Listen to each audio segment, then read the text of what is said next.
Good. Thank you. Deputy Speaker, illegal logging is an evil for many reasons. It occurs at a small scale within Australia and at a larger organised scale in a number of other countries. Illegal logging occurs without the regulatory environment that guides logging in most cases. It leads to deforestation at a time when more than ever we need to value and preserve our forests. That habitat loss risks species loss, especially where there is a lack of regulation. Safety and other conditions of work will be largely absent in illegal operations, which unsurprisingly is often conducted by entities involved in organised crime in other markets. The illegally sourced product, once in the market, will have the effect of reducing the price of comparable timber and timber products through market forces, putting pressure on our own domestic industries. The Department of Agriculture, Fisheries and Forestry website records that the United Nations and Interpol estimate that the illegal logging costs the global community up to $240 billion a year, making it the largest environmental crime by value in the world. It is salient that when the 2012 legislation was put to the Parliament 12 years ago, Dr Mike Kelly, the then member for Eden Monaro, upon introducing the bill, estimated the cost of illegal logging at $60 billion, 4 times less than the current estimate. In the Beetaloo Forest where I live, in Mundaring, we are constantly vigilant for illegal activity. On a regular basis, every few weeks or so, we do see the signs of illegal harvesting of wood and on a commercial scale.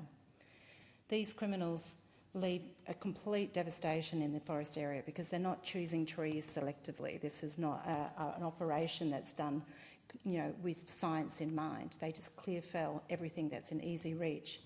And that means that there isn't sufficient seeds from other trees to actually enable the regeneration and growth in that forest area. We just end up with leaf litter loss, which we just exposes very hard gravel soil that is hard for anything else to grow into. We lose that moisture, we lose the habitat for our little tiny species and soil microbes, as well as obviously for bird life and other flora and fauna. So enforcement is primarily a matter of state and local authorities, but the amendments in this bill directed to greater responsibility for traders and retailers are also going to help. In some Australian states, forestry practice has from time to time failed to strictly comply with its legislation, making it easily arguable in a number of cases that illegal logging has occurred. Those local issues, though, pale into insignificance when we consider the industrial scale of illegal operations in some countries. For example, a report in 2017 described illegal logging in national parks in Cambodia, which saw logs transported to Vietnam before being processed there for sale and export. That was in a year when Australia imported $300 million worth of wood from Vietnam. And it's important to realise the multinational nature of this problem. If wood is illegally sourced in one country, it may be sold to a third country for processing and even the manufacture of furniture and other end products before importation into Australia. And we import over $1 billion worth of wooden or partly wooden furniture from China each year, some of it apparently designed in Sweden. East Asia has, though, some of the highest deforestation rates in the world, and a number of countries have been identified as particularly at risk of illegal logging. Members may be surprised to learn that New Guinea is the largest exporter of wood in the Pacific, with 3.3 million tonnes exported in 2019, and that New Guinea and the Solomons provide China with virtually all its tropical timber products. So the report titled Calculated Risk, Australia's Exposure to Illegal Logging by the Washington and Geneva-based Environmental Investigation Agency noted that Chinese-produced plywood is inherently at risk of containing illegal timber, and such risks are greatly increased when plywood is produced from tropical timber. Deforestation has a significant impact on wildfire risk in tropical forests, increasing susceptibility of forest to fire by decreasing precipitation and causing fragmentation in forest coverage, which allows for increased ventilation, sunlight and drying, warmer temperatures, and then the growth of vegetation susceptible to fire. Fire is often used as a deforestation tool, further creating risk, and tropical forests are not well adapted to fire, which can lead to significant biodiversity loss, or as we saw in Hawaii, devastation of scale I don't think we've quite seen for some time. There are also serious problems with illegal logging and deforestation in some countries in Africa and South America.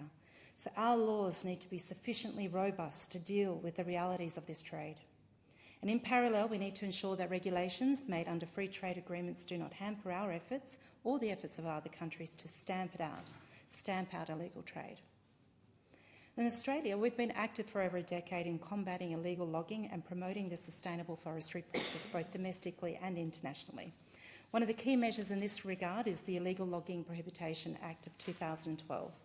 This legislation aims to prevent illegally logged timber and timber products from being imported into Australia.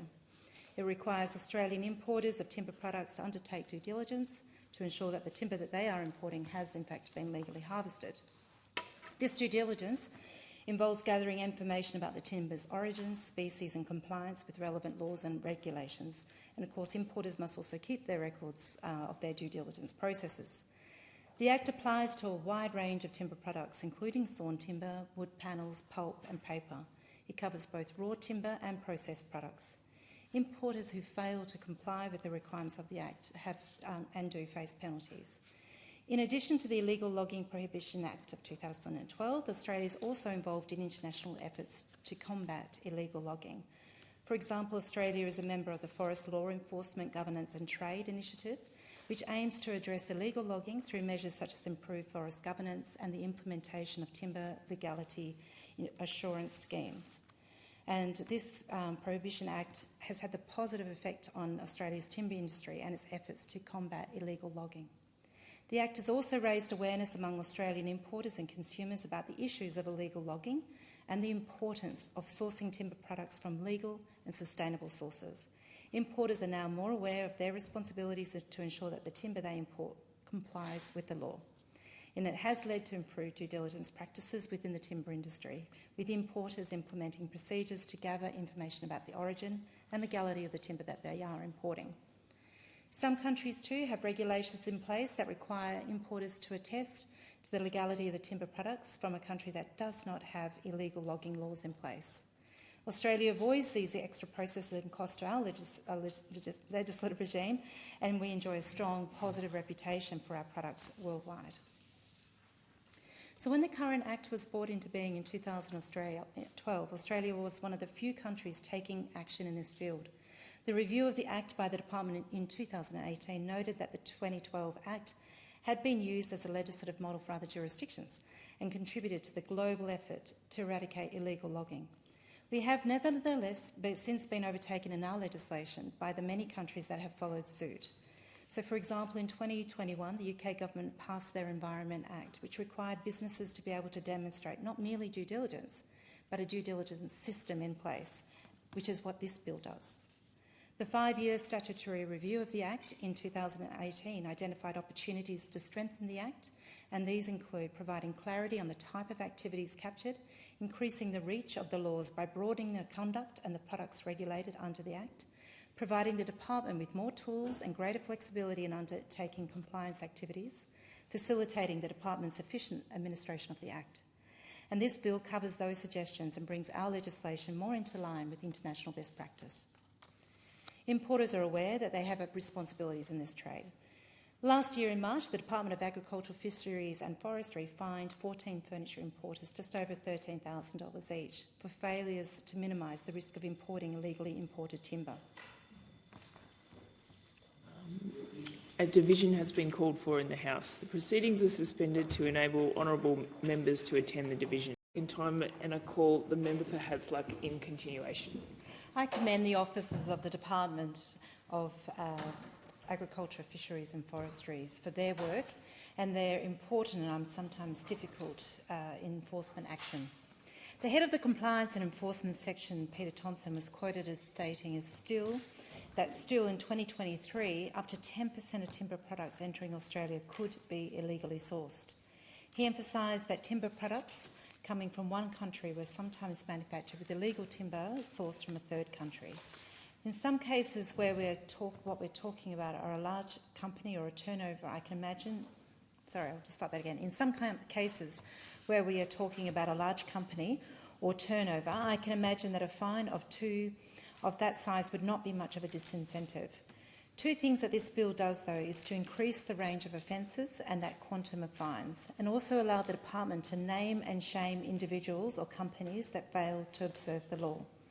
The seriousness of the issue must be matched by the seriousness of our legislative response. Over time, this bill will see importers much less willing to run foul of the intent of the law. The review of the regulations in 2022 noted that a pilot testing program by the department in 2020 found up to 40% of products in Australia made of imported timber might be misrepresented as to its species and origin. Science will be used increasingly to assist in determining whether wood or wood products have originated in legal operations and whether the due diligence systems of importers are sturdy and robust. Chloroplast DNA and simple sequence repeat databases are now starting to be used as tracking tools to determine the more exact origin of timber species. For example, the Forest Institute of Malaysia has comprehensive DNA profile databases for at least 5 of their important timber species. In truth, we have enough of a threat to our forests with climate change, and we cannot allow further threats to continue where they can be quelled. The southwest of this country, where Hasluck lies, is experiencing decades of drying due to global warming. The effects of this on our forests near Perth and in the southwest corner are already evident. On my own property, they're extremely evident as trees, even near close to water bodies, are simply struggling to survive.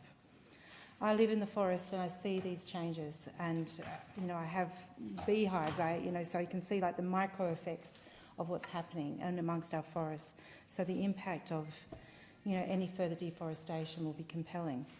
And the Bureau of Meteorology statistics confirms the bad news. Our forests are one of the bulwarks we depend upon, and against even greater ravages of climate change than that, which is already inevitable, and we cannot allow them to deteriorate or fail. This bill is a necessary step. Whether it will be sufficient will be a matter for further serious review, taken seriously, and I hope to be here to help undertake that on behalf of Hasluck. I hear sometimes the refrain that we should not unduly burden business. The department predicts savings in regulatory costs in these changes. In any event, here we face criminal activity and environmental degradation in a climate crisis. We cannot benefit from those activities and cannot look away as legislators.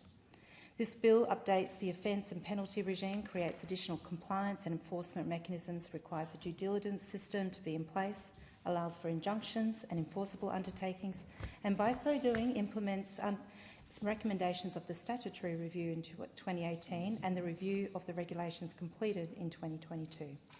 I know that some previous members on the other side of the House were somewhat lukewarm towards this legislation when first enacted in 2012. I hope to see more support for ending illegal logging and protecting our forests from those opposite after the passing of these 12 further years. I commend the bill and congratulate the Minister on his work.